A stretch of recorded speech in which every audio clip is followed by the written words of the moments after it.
radio has changed and morning radio has changed so much over the years that I know that the segment that I'm asking these guys to get involved in, if they want to here, is something we don't do very often. In fact, I kind of made the rule years ago that the country is so politically divided that we're just going to stay away from politics. But there are some things that happen in this country that are so drastic, and I think it's irresponsible if we're feeling it. To not talk about it. And Charlie Kirk getting assassinated yesterday has me reeling. If you don't know who Charlie Kirk is by now, I'm sure you've heard the news.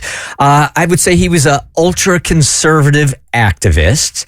He would go from college campus to college campus debating students, and his platform really was his very conservative platform.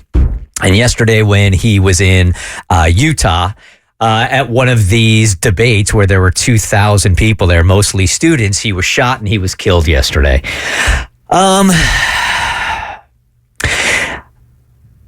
just feel like somehow, some way, this, not even somehow, some way, it's so completely obvious. And I'm choosing my words very carefully because we do a mainstream morning radio, and I'm not going to do that. In this country, you get to say what you want. You don't have to agree with it. That is for sure. I've watched clips of Charlie Kirk. I've watched interviews with Charlie Kirk. 90% of the things that he has said, I don't agree with. 90% probably. However, I also am a firm believer that if you are putting yourself in your own little bubble and your tunnel and you're only hanging out and you're only watching people that are speaking in a language that you agree with, then I think you are leading to things that happened yesterday. So I have watched his clips. And I just feel like it was a really, really sad day for me and this country yesterday, man. One of the pillars of our society is freedom of speech, not freedom of speech that you agree with necessarily. College campuses for the longest time have been a hotbed and an eager opportunity to talk about debate and to talk about different angles on subjects. This is where it all started. You're supposed to have protests and counter protests, and you're supposed to be able to have debate and talk about this side and that side and it not be violent.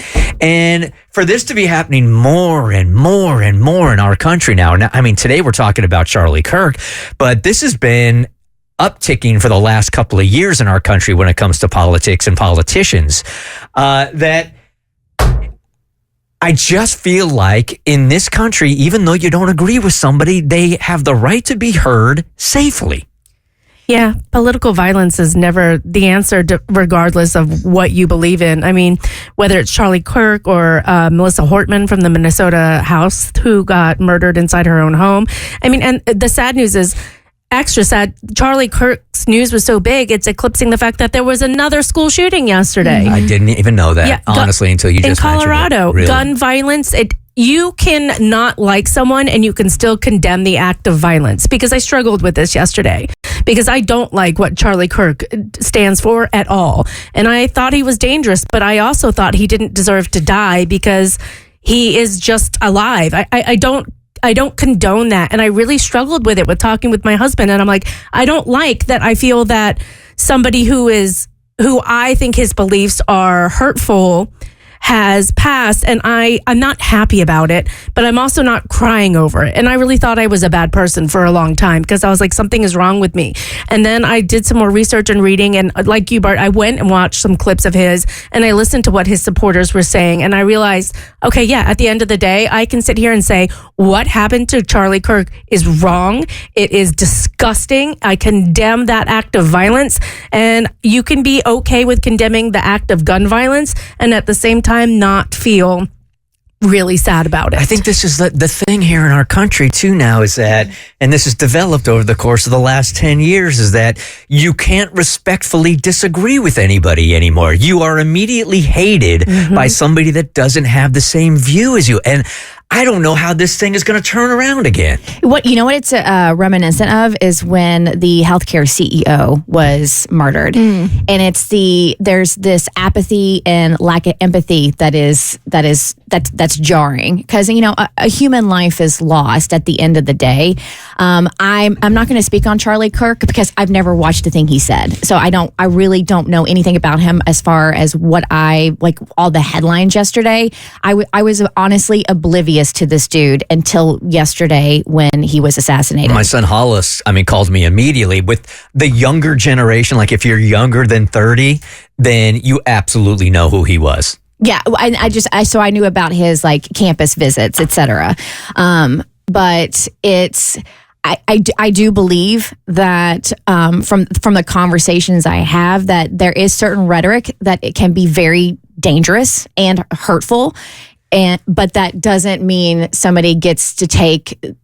That doesn't mean somebody else gets to decide. Oh, I don't like what you said, so I'm going to kill you. This is a man with a wife and a young child. Two young children that will not grow up with their dad. Yeah, ultimately gun violence is affecting everybody in this country, and if you're upset by gun violence and believe that we need gun reform, like this should upset you. Like seeing the fact that someone was able to have access to a gun, somebody with clear mental health issues. We don't know who the suspect is, but I think they did catch him. I think they have a person of interest. Yes, but I don't think we have like his name or whoever it is. But I think this should be upsetting for anybody who wants to see this country be a safer place for people, be a safer place for students. I can't even imagine how parents feel sending their children to school.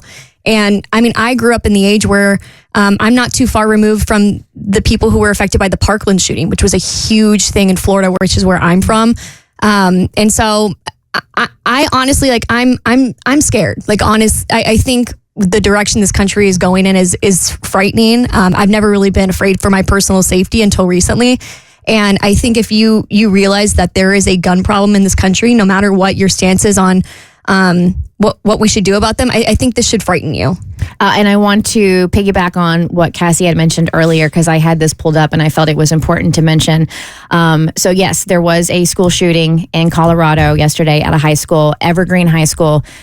Gunfire broke out around 12:24 p.m. and 3 students were taken to the hospital in critical condition. And it was the suspect who was injured by a self-inflicted gunshot wound who ultimately passed away. I love America. I love the United States of America, but it doesn't feel like the country that I fell in love with. Well, I think everything has become so politicized that, like you said, it's hard to have any conversations without immediately hating other people. And I do wonder if people who supported Charlie Kirk feel differently about gun rights today, because Charlie Kirk, and this has attributed to him on April 5th, 2023, said, I think it's worth it. I think it's worth to have the cost of, unfortunately, some gun deaths every single year so that we can have the Second Amendment to protect our God-given rights.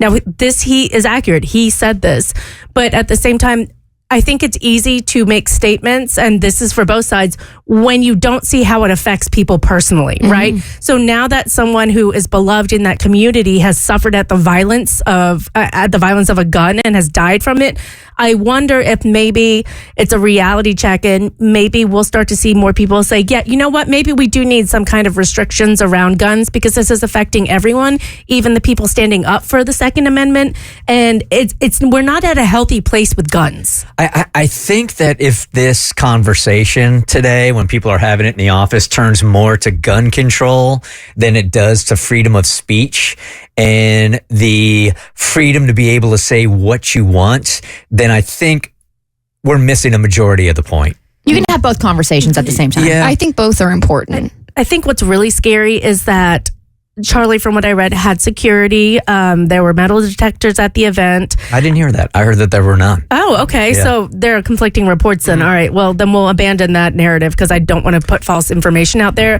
But I think what I'm getting at is between Charlie Kirk, Melissa Hortman, President Trump's attempted assassination, it is scary to me that people are able to get so close to prominent figures and do this. Then what does that say for the rest of the country who doesn't have those kind of protections around them? I think for me also, there's just a sense of hopelessness right now, with gun control. I've sort of said, like, you know what, this is not going to stop.